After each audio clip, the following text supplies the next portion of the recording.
Assalamualaikum warahmatullahi wabarakatuh. Kami dari kelompok UAS Teknik Kompilasi Prodi Teknik Informatika semester 4 akan menjelaskan hasil kerja kelompok kami, yaitu pemesanan tiket wisata Kuningan yang beranggotakan 3 orang, diantaranya saya sendiri dari Saktop Yani Purnama Medina, Ahidirun Bayu, dan Teipa Atipa. Lanjut saja ke program yang akan dijelaskan oleh Teipa Atipa dan Ahidirun Bayu. Kepada Teipa dan Ahidir, saya silahkan. Baik, di sini program yang kami gunakan yaitu sistem pemesanan tiket wisata di Kabupaten Kuningan. Nah, langkah pertama untuk melihatnya yaitu kita masuk ke halaman web di sistem pemesanan tiket. Dan untuk melihat apa saja wisata yang ada di Kuningan, kita bisa klik untuk mencari. Nah, untuk yang sudah mempunyai akun bisa langsung login. Tetapi jika kita belum mempunyai akun, maka kita harus mendaftarnya terlebih dahulu dengan klik sign up. Nah, ketika mau mendaftar, kita masukkan username sama misalnya masukkan Delisa dan juga passwordnya. Kalian boleh tentuin passwordnya seperti apa dan juga nama lengkapnya.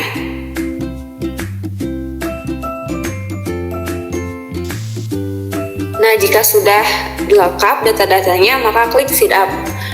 Nah, maka akan secara otomatis sudah terdaftar akunnya.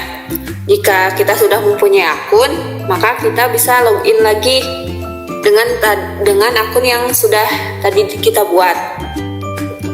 Masukkan username dan password, terus klik sign in. Nah, nanti akan masuk ke halaman utama tempat wisatanya. Di sini kita menampilkan apa saja tempat wisata yang ada di Kabupaten Kuningan. Ada Bukit Panembungan, ada Telaga Remis, ada Telaga Biru. Di sini juga disertakan informasi alamatnya di mana, harga tiket masuknya berapa, terus jam bukanya berapa, dan lokasi jika kita kurang tahu lokasinya ada di mana, bisa klik lokasinya. Nanti akan terhubung ke Google Maps supaya memudahkan kita untuk mengunjungi tempat wisata tersebut. Nah, kembali lagi ke halaman websitenya. Nah, jika kita sudah masuk atau sudah tahu ke tempat wisata mana yang mau kita kunjungi, maka kita bisa lanjut ke mencari tiket dengan klik cari tiket masuk. Nah, setelah itu kita masukkan kata kuncinya, misalnya mau ke Telaga misalnya, maka kita ketikkan Telaga dan klik cari. Nanti muncul apa saja objek wisata yang ada kata telaganya, karena yang tadi kita tulis kata kuncinya yaitu telaga. Di sini ada Telaga Remis sama Telaga Biru. Nah, kita bisa memilih kita ke sana mau pakai motor atau mau pakai mobil, soalnya harga tiketnya itu berbeda. Misalnya kita mau pakai motor, maka kita bisa klik pesan. Setelah diklik pesan, maka akan muncul kode bookingan dan kita lanjut mengisi data. Kita akan membookingnya pada tanggal berapa, misalnya tanggal 5 bulan Juni. Kita bisa pilih datanya. Nah, setelah itu kita inputkan lagi kita mau berangkat tanggal berapa.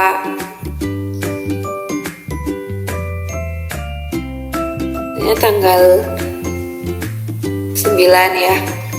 Misalnya kita mau berangkat tanggal 9, maka kita masukkan tanggal 9.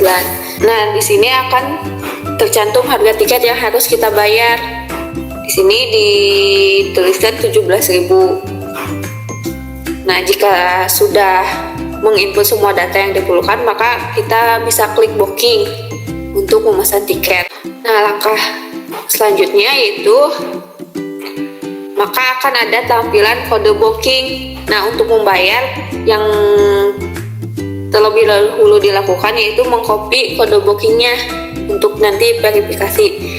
Selanjutnya klik di sini untuk membayar. Nah, di sini ditampilkan beberapa metode pembayaran gunanya untuk memudahkan kita untuk membayar. Jadi bisa disesuaikan dengan apa yang kita punya. Boleh melalui bank ataupun melalui e-wallet. Nah, misalnya kita punyanya Dana nih, jadi bisa membayarnya lewat Dana. Kita klik Dana. Nah, selanjutnya yaitu kita masukkan kode booking yang tadi di copy. Terus masukkan ID Dananya juga. Ini misalnya kita masukkan ID-nya berapa dan misalnya 12345 dan juga nama kita. Kita masukkan Dalisa dan jumlahnya yang tadi tertera di halaman sebelumnya. Dan selanjutnya yaitu klik konfirmasi pembayaran. Nah, jika sudah menampilkan seperti ini, berarti kita sudah melakukan pembayaran. Dan di sini terlihat statusnya masih proses, itu karena belum diverifikasi oleh admin. Nah, untuk bagian admin akan dijelaskan oleh Ahidir. Baik, terima kasih. Selanjutnya saya akan menjelaskan tentang mode admin. Jadi ketika ada pelanggan yang sudah memesan tiket dan sudah melakukan pembayaran, nanti akan terlihat di mode admin. Selanjutnya kita login dulu menggunakan akun admin. Kita masuk, lalu di sini ada beberapa menu. Yang pertama daftar tempat wisata. Di sini kita bisa mengedit tempat wisatanya apa saja. Apabila ada yang mau diedit, dihapus ataupun ada yang ditambahkan, bisa di sini. Lalu selanjutnya kita untuk memverifikasi pesanan yang telah dipesan sebelumnya itu ada di tabel pesanan. Di sini kita buka tab baru. Nah, di sini ada data kode booking yang tadi. Nah, ini kode booking yang ada di user atau pengunjung. Di sini statusnya masih proses. Lalu di admin juga sama, ini kode bookingnya, ini namanya, dan ini posisinya masih proses karena nanti sebelum kita admit atau setujui itu kita mengecek dulu apakah benar pembayaran tersebut sudah masuk atau belum ke rekening yang dimaksudkan tadi, seperti tadi ke e-wallet Dana. Jika kita sudah periksa bahwa transferannya sudah masuk ke e-wallet kita, lalu kita proses. Ini berarti menandakan yang memesan ini sudah membayarnya. Lalu di sini ada verifikasi lanjutan. Kita klik OK karena sudah membayar. Nah, di sini transaksinya telah selesai. Di sini berubah menjadi selesai. Lalu ini ya untuk pemesanan ini.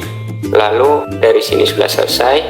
Kita beralih ke sudut dari pengguna. Di sini yang tadinya masih proses, kita reload. Nah, di sini statusnya kalau begini berarti sudah selesai verifikasi oleh admin. Selanjutnya kita tinggal mencetak truk pembayaran untuk membeli tiket tersebut. Kita tinggal klik ini, lalu otomatis akan ke tampilan print. Lalu nanti ini pengaturannya jika kita sudah terhubung ke printer, bisa kita print ataupun nanti kita bisa disimpan melalui PDF untuk membuktikan kepada penjaga di wisata tersebut. Kita coba save, lalu kita pilih di mana menyimpannya, lalu nanti akan muncul tampilan seperti ini. Mungkin seperti itu penjelasan tentang aplikasi pemesanan tiketnya. Selanjutnya saya kembalikan ke moderator. Baik, selanjutnya akan menjelaskan tentang analisis, yaitu analisis leksikal, sintaksis, semantik. Untuk analisis leksikal akan dijelaskan oleh TIPA. Kepada TIPA saya silakan. Nah, selanjutnya ke analisis leksikal. Sebelum kita melakukan analisis, saya akan jelaskan dulu apa itu analisis leksikal. Jadi, analisis leksikal itu merupakan antarmuka antara kode program sumber atau source program dan analisis sintaks atau parser, atau dalam pengertiannya yaitu sebuah proses yang mendahului parsing sebuah rangkaian karakter. Nah, analisis leksikal ini bekerja dengan cara melakukan pemeriksaan karakter per karakter pada teks masukan dan memecah sebuah program menjadi bagian-bagian yang disebut token. Nah, untuk analisisnya kita bisa lihat source kode sistem pemesanan tiket wisata di Kabupaten Kuningan. Nah, misalnya kita menghapuskan salah satu analisis sintaknya yaitu string. Kita hapuskan string di line ke-23 di username. Nah, maka nantinya akan berubah tampilannya ketika di run di localhost. Nah, jika awalnya sebelum dihapus stringnya ada tulisan akan menampilkan selamat datang Delisa. Nah, yang masuk akun loginnya tadi Delisa ya, username-nya. Nah, jika kita hapus string di source kodenya maka akan menampilkan error. Nah, menampilkan error di username. Seperti itu mungkin contoh analisisnya.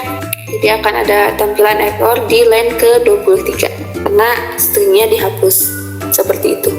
Nah, mungkin untuk analisis leksikal seperti itu. Selanjutnya yaitu analisis sintaksis yang akan dijelaskan oleh Delisa. Baik, untuk analisis sintaks, di sini saya akan menjelaskan pengertian sintaksis. Sintaksis berasal dari bahasa Yunani, san artinya dengan, dan tation artinya menempatkan. Secara etimologi, sintaksis adalah menempatkan bersama-sama kata-kata menjadi kelompok kata atau kalimat. Lalu, di slide 42, itu fungsinya untuk mengarahkan teks ada di tengah, maka tampilannya akan di tengah. Jika dihapus teksnya, maka tampilan teksnya akan ke sebelah kiri. Mungkin itu penjelasan sintaksis dari saya. Analisisnya yang akan dijelaskan oleh Ahidir. Kepada Ahidir, saya silakan. Selanjutnya adalah analisis semantik. Analisis semantik itu adalah pemaknaan kata dalam bahasa. Analisis semantik biasanya berfokus pada makna yang ada di dalam bahasa, baik dari level frasa, klausa, kalimat, paragraf, hingga keseluruhan tulisan. Analisis semantik tidak hanya memaknai kata dari unsur bahasa, melainkan juga memperhatikan hubungan dari makna satu dengan makna yang lain, serta melihat perkembangan dan perubahan makna yang ada. Adapun batasan analisis semantik yaitu pada lambang bahasa berupa morfem, kata, dan kalimat. Lalu kita di sini coba menganalisis semantik yaitu dari kata. Di sini kita mencoba sesuai tempat wisata karena di sini cuma ada bukit, Talaga, dan Waduk Dharma. Kita mencari tempat yang tidak ada di dalam daftar. Misalkan kita mencari taman kota, karena di situ di web ini tidak disediakan tiket masuk untuk ke taman kota. Jadi kalau kita dicari hasil pencariannya tidak ditemukan, silahkan cari lagi. Mungkin seperti itu. Dari analisis semantik kita menggunakan kata kunci yang ada yang tersedia di web ini. Mungkin seperti itu analisis semantik. Selanjutnya Teh Lisa. Mungkin cukup sekian dari kelompok kami. Kurang lebihnya mohon maaf. Wabillahi taufiq wal hidayah. Wassalamualaikum warahmatullahi wabarakatuh.